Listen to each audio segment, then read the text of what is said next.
Hello, Kirby Woods. Pastor Calvin here with this week's devotion. Today we find ourselves in 2 Timothy chapter 4. And it's a very interesting passage, and I want you to hear what the Apostle Paul says. He says, "At my first offense no one supported me, but all deserted me. May it not be counted against them, but the Lord stood with me and strengthened me, so that through me the proclamation might be fully accomplished, and that all the Gentiles might hear. And I was rescued from the lion's mouth. The Lord will rescue me from every evil deed and will bring me safely to his heavenly kingdom. To him be the glory forever and ever. Amen." I find it very interesting that the Apostle Paul, who God used so mightily, found himself abandoned by people, but in the midst of that abandonment, he recognized that God was with him. And he wasn't resenting anybody for not standing up for him. He was thanking God for God's faithfulness, and he was confident that God would bring him through every trial and every tribulation.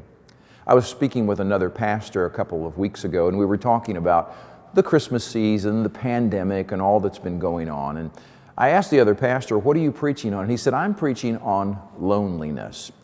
And I was reading an article this week about how devastating this pandemic has been with respect to mental health. People are struggling. People are lonely. People feel isolated. People feel like they've been cut off from the rest of the world. They've been cut off from social action, and they don't feel the love, as we might say, "I'm not feeling the love." They don't feel the love that they normally feel when they have the kind of social interaction that we had before the pandemic.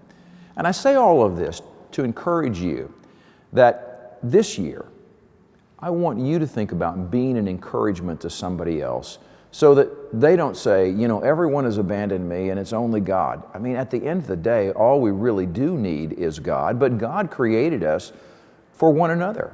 He created us to encourage one another, to strengthen one another, to be there for one another.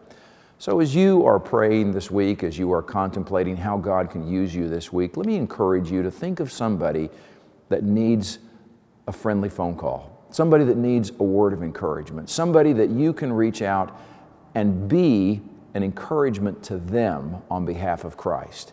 And maybe that will be the greatest Christmas gift that you give. You never can tell. God will give you the strength.